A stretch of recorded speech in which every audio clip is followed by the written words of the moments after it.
Alô, Adonai, queridos. Noite de Santa Ceia, noite mais do que especial, amém? Todo mundo veio bonito, preparado para se assentar à Santa Ceia do Senhor, amém? Eu queria compartilhar com vocês lá o livro de Mateus, capítulo 4, verso de 1 até 11. O título da nossa ministração de hoje é Vitória sobre as Tentações. Mateus 4, de 1 a 11.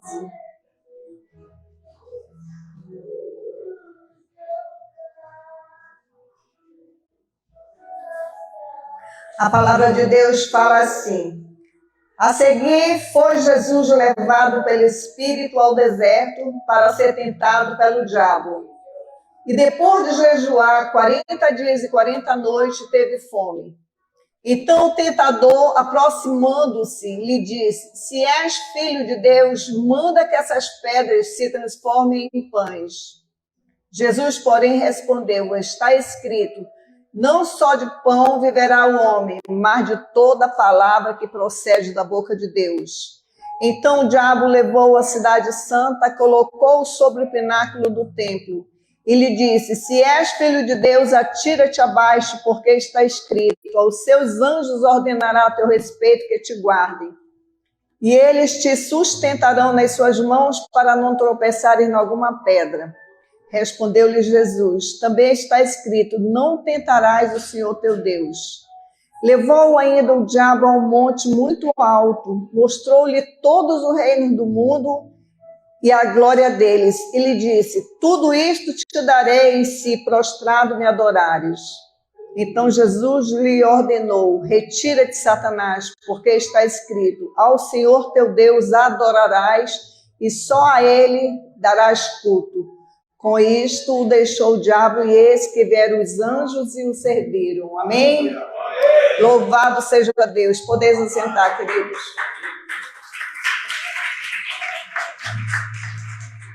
A Bíblia vai nos dizer, lá no livro de Gênesis, que Satanás tentou Adão e Eva. Só que Adão e Eva eles estavam no paraíso, estavam num ambiente bonito, cheio de plantas, muito alimento, muitos frutos. E o diabo se aproximou. É estranho porque Deus tinha dado uma ordem, né, a Adão, que não poderia comer de todos os frutos, mas tinha um no meio do jardim que não poderia ser comido. E Satanás, muito sagazmente, como ele costuma fazer, chegou lá, foi justamente no ouvido da mulher convencer de que aquele fruto era bom e que aquilo que Deus tinha falado não ia acontecer. Interessante que a Bíblia não fala se Adão não estava com ela. Ele estava, provavelmente, porque ao cair em tentação, ela imediatamente passa para ele também e faz com que Adão também pegue. Então, esse foi o primeiro pecado por tentação, que aconteceu lá no Jardim do Éden. Satanás usando da sua artimanha para desfazer da criação de Deus para este mundo, amém? E eles caíram e aconteceu que o inimigo saiu vitorioso temporariamente naquele momento, mas Deus ele não abriu mão do seu projeto para a humanidade e assim mandou segundo Adão. E esta passagem que nós estamos lendo aconteceu exatamente depois que Jesus foi batizado, foi cheio do Espírito Santo. Deus falou com ele, se revelou para ele de uma forma extraordinária. E ele foi levado ao deserto. E a gente vê aqui que a situação de Jesus era uma situação muito diferente de Adão e Eva. Ele passou 40 dias no deserto, sem alimento, talvez com sede, e ele estava no corpo de homem, ele estava como nós, ele não estava como Deus ali, ele era filho de Deus, mas ele veio como homem e ele estava sentindo exatamente o que cada um de nós sentiria no deserto: fome, cansaço, sede, passar por todas essas privações, estar ali firme porque ele sabia que ele tinha um propósito ao qual Deus designou a ele. Diferentemente de Adão e Eva, ele estava ali ciente que ele tinha algo para realizar neste mundo, ele não poderia abrir mão. Ele foi para ir para o deserto cheio da presença de Deus, ele foi tomado na hora do batismo, então ele estava cheio, estava totalmente revestido ali. Mas isso não impedia que ele, como humano, sentisse fome, sentisse sede, tivesse as suas necessidades como homem.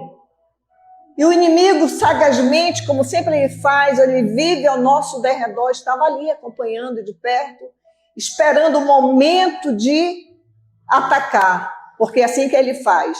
Ele vê quando o homem está exatamente no momento de privações, no momento de suas necessidades, aí ele dá o bote dele. E ele estava aguardando exatamente este momento, quando Jesus estivesse já nas últimas ali. E a Bíblia fala que ele estava com fome. São 40 dias, 40 noites, teve um momento que ele sentiu fome. Foi quando o inimigo veio e se aproximou dele, fazendo a proposta. E a gente vê que o inimigo, ele ataca a humanidade exatamente dentro das necessidades. Todos nós temos nossas necessidades básicas.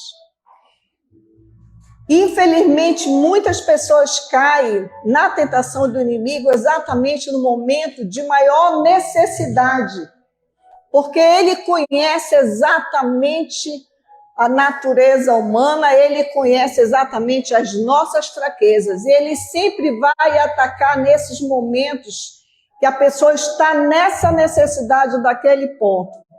O ser humano sente necessidade de alimento, ele sente necessidade de dormir, de descansar, ele sente necessidade de ser amado, ele tem as necessidades dele básicas que ele não pode ficar sem elas supridas. E você vê que hoje a gente olha o que acontece no mundo hoje. Justamente o inimigo ele busca exatamente as necessidades básicas do homem para atacar. Quando eu falo homem, é homem e mulher.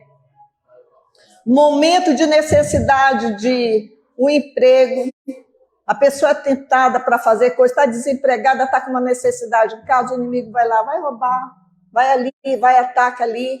Por isso que existe toda essa marginalidade, porque exatamente o homem não consegue, se ele não estiver com Deus, revestido como Jesus estava revestido ali, ele estava cheio da unção, do poder, da autoridade do alto, mas mesmo assim ele sentiu fome, sentiu sede, ele teve as necessidades dele ali. E assim somos nós. Como resistir às tentações? Só Deus pode segurar em nossas mãos, só Ele pode segurar para que nós não venhamos a cair. Porque a palavra de Deus diz que o diabo vive ao nosso derredor, pronto a nos estragar. Né? E aqui nós vimos que Jesus, ele não perdeu o foco. Ele veio com propósito. E o inimigo sabia, ele disse, se eu derrubar Jesus, eu acabo com os planos de Deus na terra. Eu acabo com aquilo que Deus fez, pelo qual ele enviou o segundo Adão. O primeiro eu derrotei, vou derrotar o segundo. Ele ficou esperando o momento de atacar. Ele achou que, como ele tinha vencido ali, foi muito fácil no jardim. Porque Eva caiu assim tão... Foi algo... Ela estava com toda a alimentação, tinha tudo no jardim. Deus deu tudo, supriu todas as necessidades de Adão e Eva para aquele momento. Eles não tinham por que cair. Mas a tentação, o olho deles foi além daquilo que eles estavam precisando. Eles não estavam precisando daquele alimento. Mas eles foram tentados, porque a árvore era boa, agradável e desejável. Como é que o homem cai hoje? Como é que o homem, agora estou falando do sexo masculino, como é que o homem cai hoje? Como é que Satanás age hoje para derrubar o homem? os desejos da carne. E ele não manda qualquer desejo da carne, não. Ele manda mesmo algo que vai mexer com a natureza humana do homem, que ele tem a necessidade dele. Ele pode ter uma princesa em casa, mas o inimigo vai sempre colocar alguém no caminho dele, porque sabe que pode derrubar ele ali.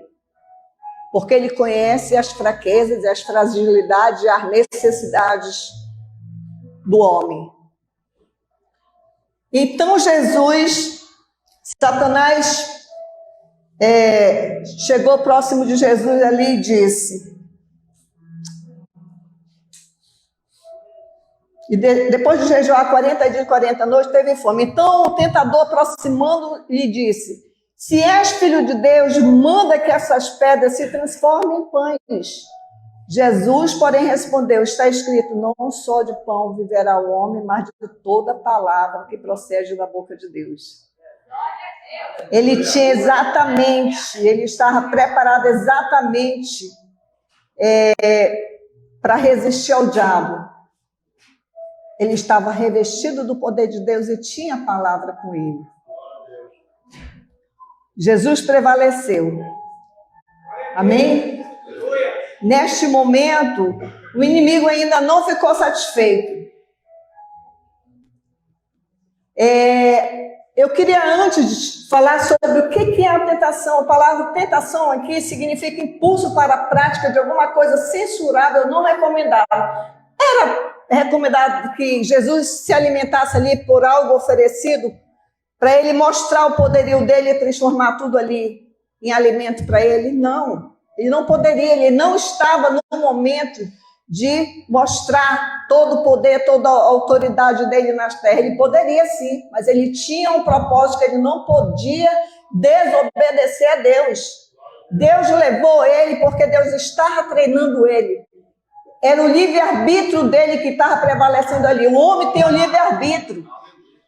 Nós fomos concedidos de livre-arbítrio, então ali ele não poderia cair em tentação. Ele poderia muito bem transformar aquelas pedras em alimento, mas ele não poderia fazer isso, que estaria contra, ele estaria obedecendo ao diabo, não obedecendo ao Deus, ao Criador. Amém?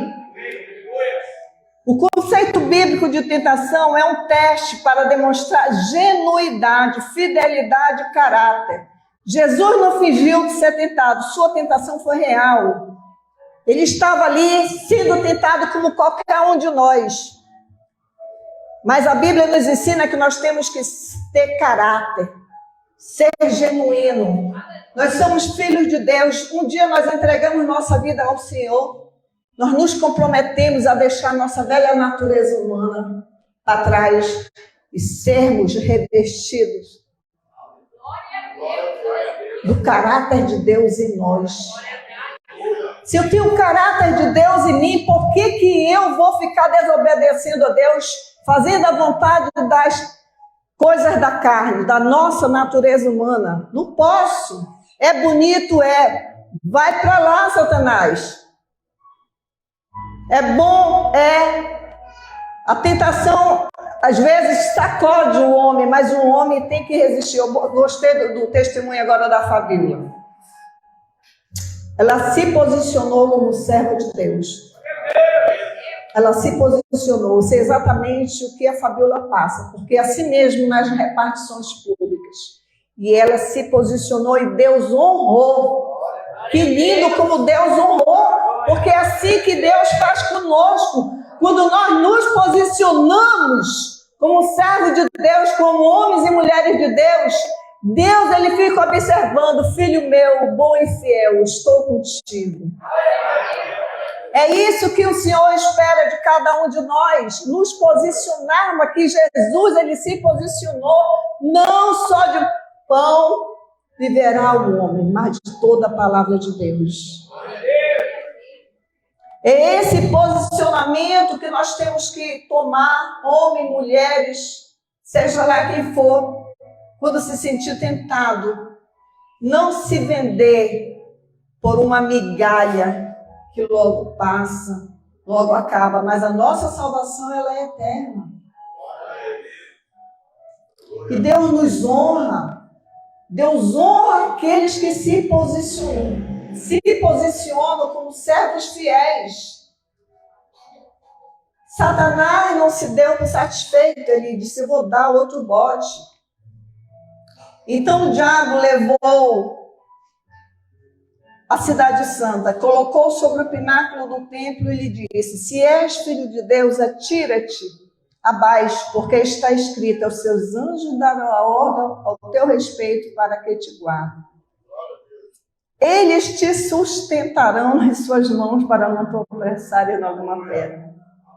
Respondeu-lhe Jesus, também está escrito, não tentarás o Senhor teu Deus. É incrível, porque muitas vezes as pessoas acham que Deus está sempre ali. Elas fazem as coisas, fazem as suas escolhas por conta própria. Tentam Deus e depois quer que Deus resolva o problema. Tomam suas decisões, atropelam tudo que é para fazer de forma correta e depois acham, não, Deus vai lá e resolve. E não é assim, nós não devemos tentar o nosso Deus. Não podemos. A tentação aí é pecado, nós estamos atentando contra aquilo que é estabelecido por Deus. A gente faz as coisas erradas e quer que Deus conserte, né?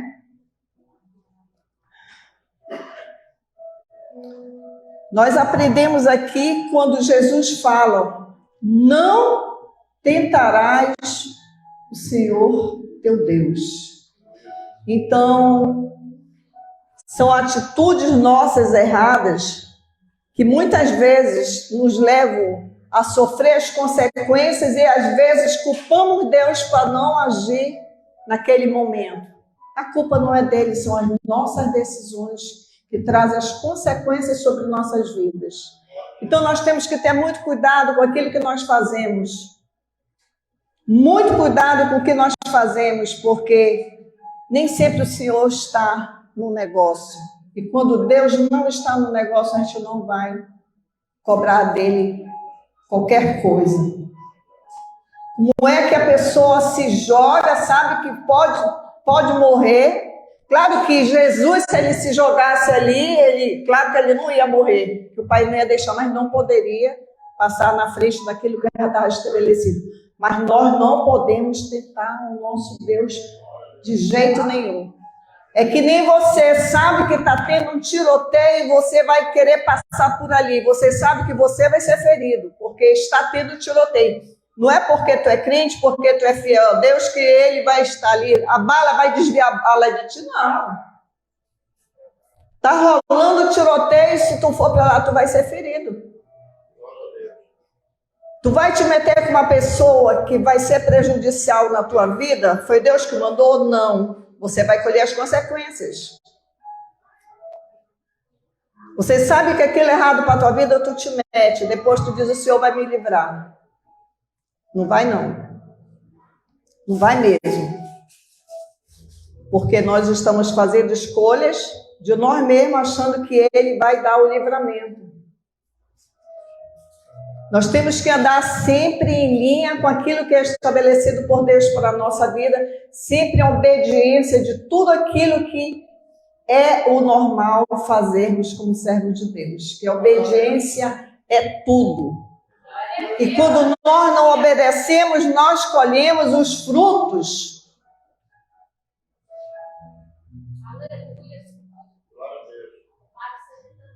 Amém? A palavra de Deus fala também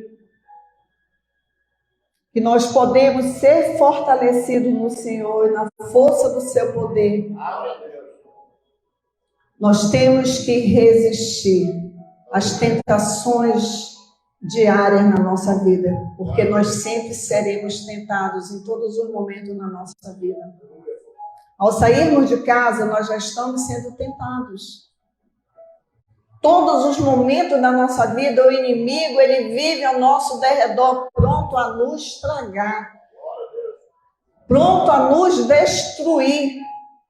Porque esse é o plano dele. Desde o princípio do mundo, que Satanás odeia a humanidade.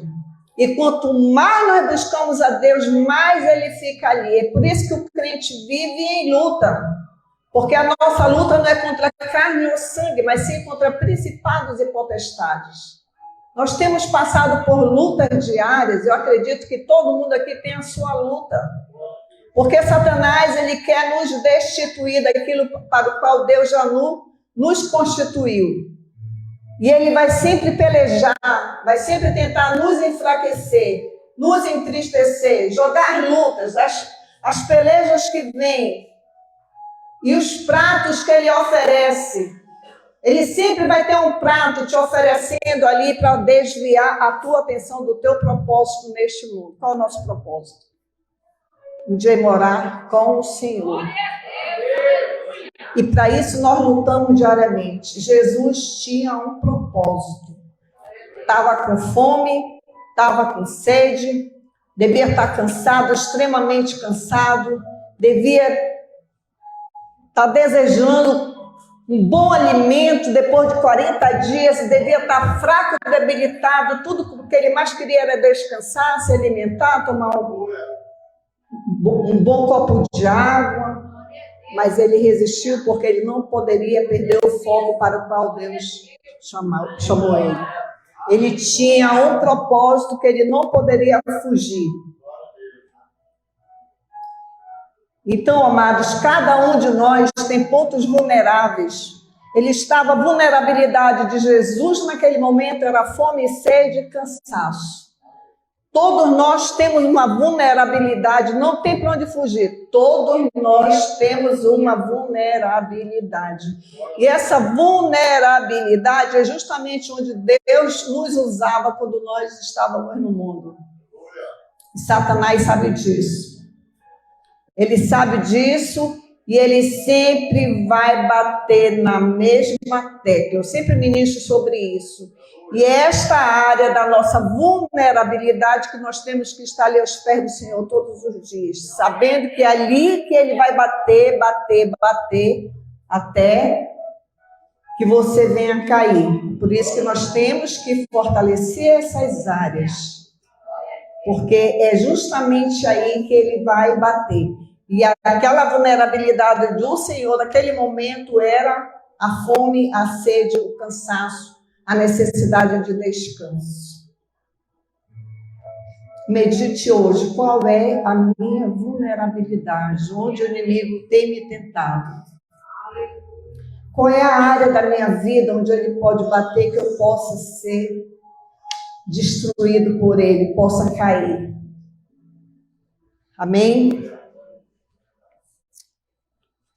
Levou ainda o diabo a um monte muito alto, mostrou-lhe todos o reino do mundo e a glória deles, e disse-lhe: tudo isto te darei se prostrado me adorares. Então Jesus ordenou: retira-te, Satanás, porque está escrito: ao Senhor teu Deus adorarás e só a ele darás culto. Tremendo. Se prostrado me adorares. A oferta dos reinos do mundo está ligada com a necessidade da autoestima, situado no alto do topo da pirâmide das necessidades humanas. Todo mundo tem necessidade de autoestima. Quem não quer ser um grande líder? Quem não quer ser um chefe? Quem não quer crescer? Não quer estar numa posição alta? Todos nós, é ou não é? Todos nós trabalhamos, estudamos, crescemos, procuramos crescer para a gente ocupar certa posição. Amém? Mas Deus nem sempre vai te colocar em determinada posição porque Ele te conhece. E Ele sabe se Ele te colocar em determinada situação, você vai deixar Ele para trás, você vai esquecer dele. Você vai se achar superior, vai se achar o bam. E aí Ele está ainda preparando. É por isso que muitas vezes a gente ora pedindo algo de Deus, Ele segura um pouco. Segura um pouco porque Deus sabe exatamente o orgulho do homem. O pessoal até conta uma história, que eu já contei aqui, que tinha uma pessoa na igreja que era doido para ser diácono. Queria porque queria ser diácono. Daí um dia ele foi ordenado diácono, foi consagrado diácono. Aí chegou o primeiro domingo, aquele homem entra na igreja todo de paletó, todo chique, se senta na primeira cadeira. Antes dele ser ungido diácono, ele era aquele que servia água, ele fazia o trabalho dele de diácono, todo humilde, recebia as pessoas, fazia o trabalho dele de diácono em servir, em ajudar a igreja. E depois daquela consagração, ele entra na igreja todo paletosado, todo chique, senta na primeira fileira, e o pessoal procura o diácono para servir a igreja. O diácono levanta e diz: não, agora eu sou o diácono. Se arruma,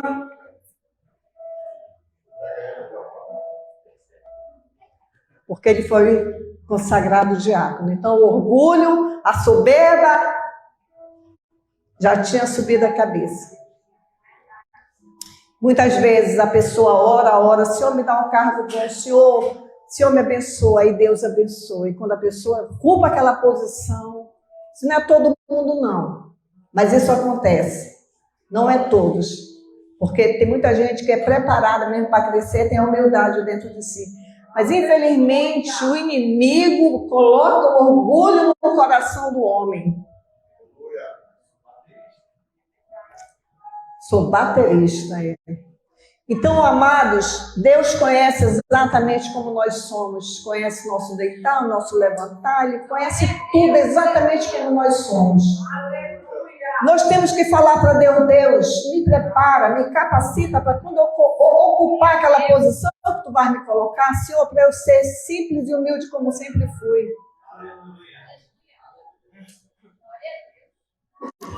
Tinha um estagiário que estava lá conosco ano passado, final deste ano, menino bom, muito bom mesmo, sabia mais do que o chefe, estagiário de informática. E aquele menino, nota 10, né? E eu sempre dizia para ele: meu filho, você vai crescer muito aqui, porque você é muito, muito dedicado, garoto. Você chamava, ele já estava lá, pois não, e resolvia todos os problemas. Filho de uma serva de Deus. Eu sempre dizia: filho, continue assim como você é, um menino humilde, a hora que tu precisava, pois não, dona Deus, o que a senhora precisa, ia lá, resolvia, qualquer pessoa que chamasse. Deus tinha algo grande para ele, um estagiário. Quando foi final do ano passado, o chefe dele foi embora para o sul. Quem ocupou a chefia? Ele. Mas continua humilde, continua simples, atencioso, do mesmo jeito. Aquele estava preparado, servo de Deus.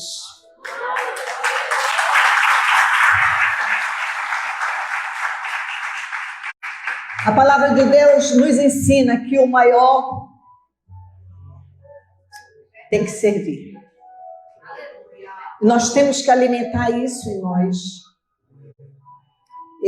Quando estava sendo treinada para ser pastora, Deus me levou para trabalhar com a grande liderança da Assembleia de Deus.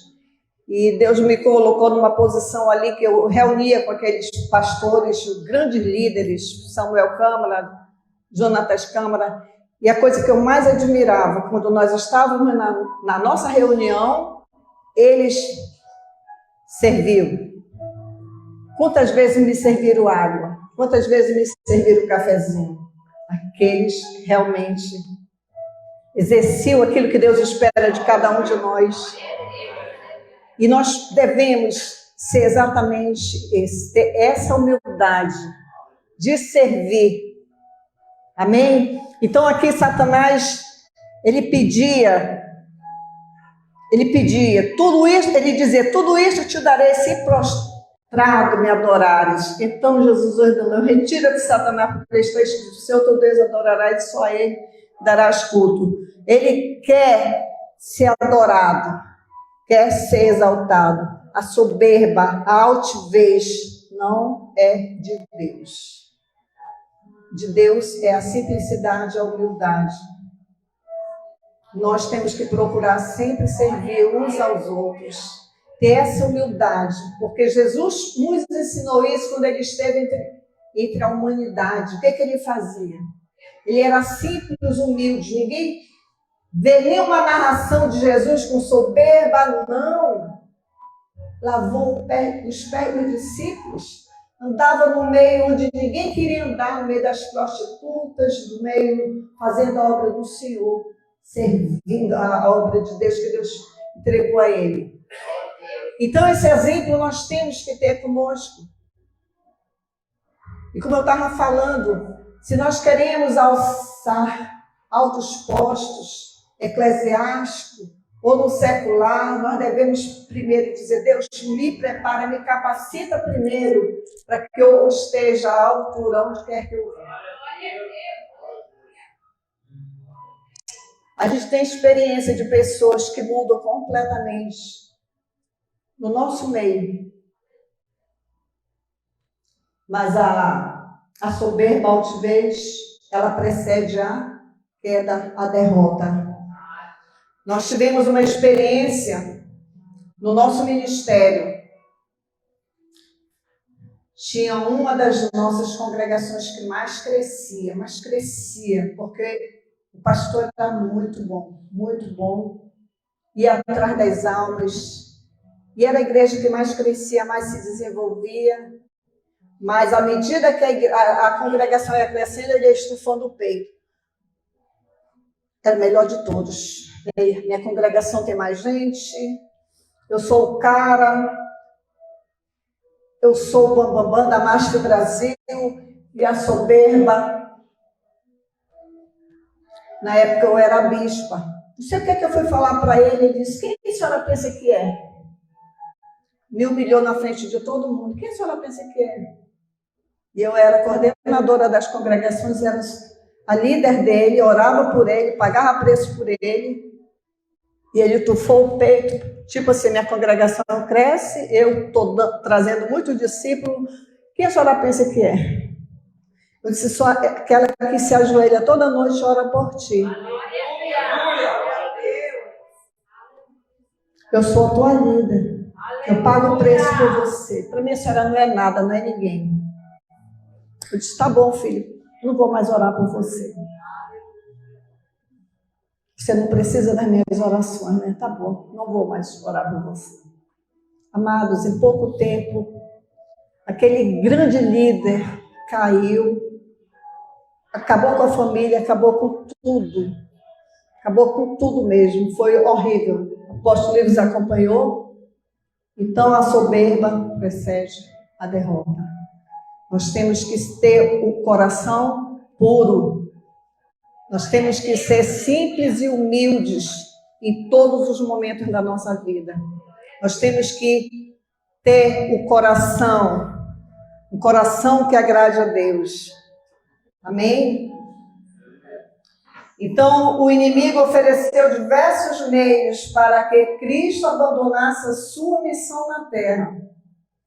Jesus teve consciência de que, ao ceder às artimanhas representadas, a humanidade não teria oportunidade da salvação. Desse modo, o nosso Salvador se lembrou que o seu momento, que o seu objetivo é a sua missão, e a sua missão não poderia ser trocada por um momento de prazer e tranquilidade.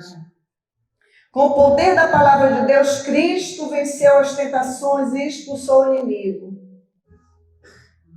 Nós temos um foco também, nós temos uma missão, todos nós que estamos aqui temos uma missão, não temos? Nós temos uma missão e nós não podemos perder o nosso foco na missão que Deus entregou em nossas mãos. Deus nos alcançou, nos tirou do lamaçal de pecado, nos perdoou, nos limpou, nos purificou e hoje nós estamos aqui. Jesus venceu, nós podemos vencer. Não por nós, mas que o Espírito Santo de Deus que habita em nós, ele nos habilita a vencer as tentações todos os dias. E é na confiança do Espírito Santo de Deus que nós temos que nos apegar, porque nós somos fracos. Nós não temos o poder de resistir à tentação se o Espírito Santo de Deus não for conosco todos os dias. A palavra de Deus diz que nós devemos nos revestir do seu poder. Amém? Nós temos que estar revestidos do poder de Deus. Porque assim nós poderemos vencer todas as artimanhas de Satanás. Todos os dias nós temos que colocar sobre nós as armaduras de Deus e sair. Porque o inimigo ele está ali toda hora, em qualquer momento, em todas as circunstâncias, jogando para que nós venhamos cair em tentação. Jesus venceu, nós vamos vencer através do Espírito Santo de Deus. Amém? Que Deus abençoe. Mas eu não queria encerrar sem te dizer, se tiver alguém sendo tentado, está se sentindo fraco, está sem força, hoje Deus quer te levantar, Deus quer te fortalecer. Deus te trouxe aqui para ouvir essa palavra, para que você saiba que você pode vencer, sim. Com Deus nós somos mais do que vencedores em Cristo Jesus. Amém? Eu passo a palavra para o meu apóstolo.